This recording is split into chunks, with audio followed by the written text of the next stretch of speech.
जी हाँ दोस्तों, आपने बिल्कुल सही देखा। आज की इस वीडियो में आपको बताने वाला हूँ 7 ऐसी प्रो टिप्स जिनका यूज करके आप अपनी एंड्रॉइड सिक्योरिटी को नेक्स्ट लेवल तक पहुंचा सकते हैं। तो दोस्तों, अगर आपको जाननी है ऐसी 7 इंटरेस्टिंग टिप्स तो दोस्तों वीडियो को स्टार्टिंग से लेकर एंड तक जरूर देखिएगा। तो दोस्तों, मैं हूं दीपक और आप देख रहे हैं एप्लीकेशन किंगडम यूट्यूब चैनल। तो यहीं से वीडियो को स्टार्ट है। सो दोस्तों, हमारी पहली टिप है दैट वाज दी दोस्तों, जब भी अपने स्मार्टफोन के अंदर कोई भी अननोन एप्लीकेशन को इंस्टॉल करते हैं दोस्तों, हमेशा एप्लीकेशन को आपको प्ले स्टोर से इंस्टॉल करना चाहिए।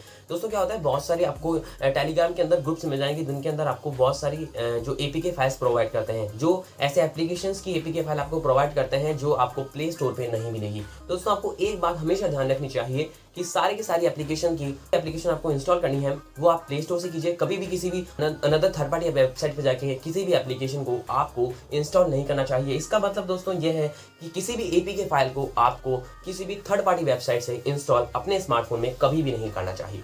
दोस्तों, हम दूसरा बात करते हैं जो हमारी पहले वाली को पूरी तरह से कंफर्म करेगी। आप दोस्तों, आपने सोचा हो क्या, बात करते हैं प्ले स्टोर की। तो दोस्तों, प्ले स्टोर से रिलेटेड बहुत सारे आर्टिकल्स आपने देखे होंगे कि जो लॉन्च हुए थे रिसेंटली, जिसके अंदर बताया गया था कि बहुत सारी एप्लीकेशंस मलेशियस एप्लीकेशंस से जो गूगल प्ले स्टोर से हटाई गई है। तो दोस्तों, मैं आपको बताता हूं कि इनसे आप किस तरह से बच सकते हैं। तो दोस्तों, इसका सॉल्यूशन मेरी दूसरी वाली टिप के अंदर है। आपको क्या करना है, अपने स्मार्टफोन की सिक्योरिटी वाले ऑप्शन में जाना है। वहां जाने के बाद आपको गूगल प्ले प्रोडक्ट पे क्लिक करना है। जैसे आप गूगल प्ले प्रोडक्ट पे क्लिक करोगे तो वहां पर दोस्तों सारी की सारी एप्लीकेशन जितने भी आपने अपने स्मार्टफोन के अंदर इंस्टॉल कर रखी है वो आपको स्कैन करके बता देगा कि इंस्टॉल करने के बाद भी कोई मलिशियस कोई माल कोड आपके स्मार्टफोन के अंदर आया है या नहीं।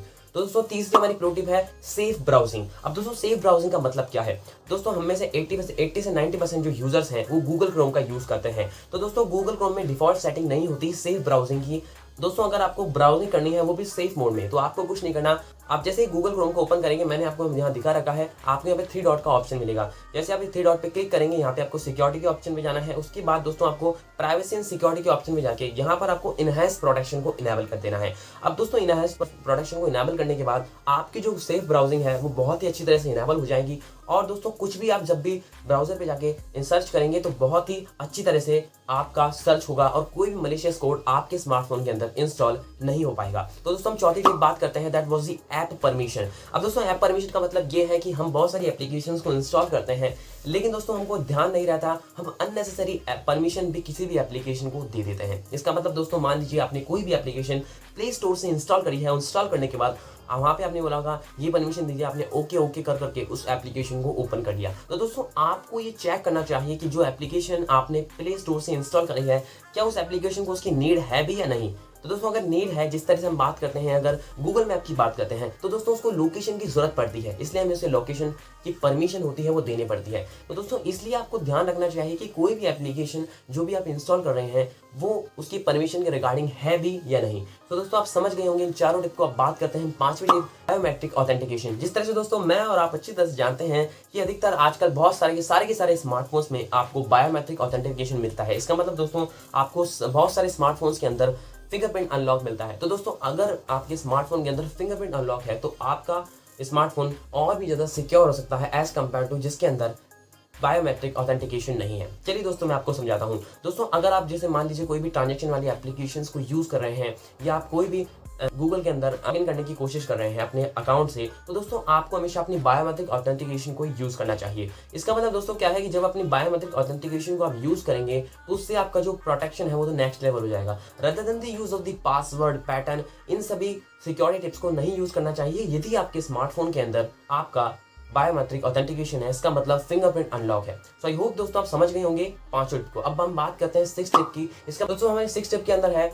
Save password. दोस्तों, हम क्या करते हैं, किसी भी पुरानी या नई एप्लीकेशन में दोबारा जब भी हम लॉगिन करने की कोशिश करते हैं तो उसके बाद में दोस्तों लॉगिन करने के बाद जब हम उस एप्लीकेशन के अंदर या आप कह सकते हैं कोई भी वेबसाइट के अंदर हम अपनी ईमेल आईडी या आप कह सकते हैं ईमेल आईडी डालते हैं, हमारी एप्लीकेशन के अंदर में ईमेल आईडी डालते हैं, तो उसके बाद एक पॉपअप आता है। अब दोस्तों, उस पॉपअप के अंदर आपसे एक परमिशन लेते हैं कि जो पासवर्ड आपने इस ईमेल आईडी के अंदर डाला है या आप कह सकते हैं जो पासवर्ड आपने इस एप्लीकेशन के अंदर वेबसाइट के अंदर डाला है, क्या हम इसे सेव कर लें। आपसे परमिशन लेते हैं कि हम इसे सेव कर सकते हैं। तो दोस्तों, आपको ये परमिशन कभी भी नहीं रहनी चाहिए। चलिए दोस्तों, मैं आपको इसके पीछे का कारण बताता हूँ। देखिए दोस्तों, जब भी आप इसकी परमिशन देते हैं तो वो एप्लीकेशन को आपके पासवर्ड का एक्सेस मिल जाता है जो आपने उस एप्लीकेशन में जाके उस वेबसाइट में जाके डाला है। अब दोस्तों, अगर वो मलेशियस हुई तो दोस्तों आपके पासवर्ड का गलत यूज हो सकता है। लेकिन दोस्तों अगर आपने किसी ऑथेंटिकेटेड जो वेबसाइट है, जिस तरह से अमेजोन है और जितनी भी ऑथेंटिकेटेड एप्लीकेशंस हैं, इंस्टाग्राम, फेसबुक, ये जितनी भी सोशल मीडिया एप्लीकेशंस हैं, उनमें आप ओके कर सकते हैं। लेकिन दोस्तों आपको कभी भी जो सेव पासवर्ड का ऑप्शन आपके पॉपअप आता है, ईमेल आईडी डालने के बाद, पासवर्ड डालने के बाद, उसको आपको डिनाई करना चाहिए। आपको मना कर देना चाहिए कि मैं इस वेबसाइट के अंदर, एप्लीकेशन के अंदर मेरे पासवर्ड को सेव करना नहीं चाहता। तो दोस्तों हम चलते हैं हमारी 7th एंड फाइनल टिप की ओर, जिसका यूज करके आप अपनी एंड्रॉइड सिक्योरिटी को नेक्स्ट लेवल तक पहुंचा सकते हैं। दोस्तों इसका नाम है क्रिएट मल्टीपल अकाउंट्स। इसका मतलब दोस्तों यह है कि हम में से बहुत से लोग होते हैं जो मल्टीपल डिवाइसेस के अंदर हमारी एक ही मेल आईडी को ओपन करके रखते हैं। अब दोस्तों मैं आपको अच्छी तरह समझाऊंगा कि क्यों मैंने आपको ऐसे कहा कि आपको मल्टीपल अकाउंट्स रखने चाहिए। आपने देखा भी होगा बहुत से एंड्रॉइड iOS यूजर होते हैं जो बहुत तरह तरह की ईमेल आईडी को रखते हैं। बहुत से लोग हमें से उनको पागल समझते हैं कि यार इतनी सारी ईमेल आईडी क्यों रख रखी है। तो दोस्तों मैं आपको इसके पीछे का रीजन बताता हूँ।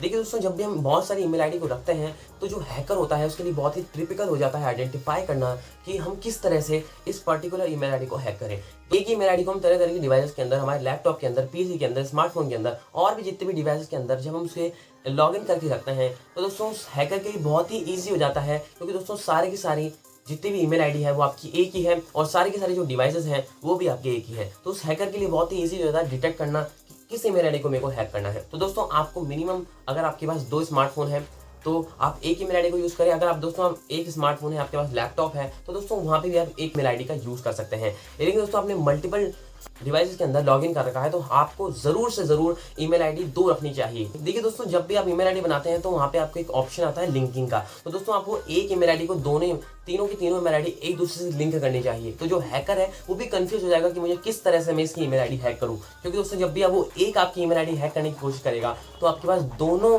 ईमेल आईडी के अंदर नोटिफिकेशन आएगा कि ये आपको एक्सेस करने की कोशिश कर रहा है। तो आई होप दोस्तों इन प्रो टिप्स का यूज करके आप अपनी एंड्रॉइड सिक्योरिटी को नेक्स्ट लेवल तक पहुंचा सकेंगे। और दोस्तों आज की इस वीडियो के लिए इतना ही। वीडियो पसंद आया, इन्फॉर्मेशन अगर आपको यूनिक लगी और कुछ अच्छा लगा जानने को, नीचे मुझे कमेंट करके जरूर बताना। वीडियो पसंद आया तो लाइक जरूर कीजिएगा और इसी तरह की इंटरेस्टिंग और अमेजिंग वीडियोस को देखने के लिए संपर्क जरूर कीजिए।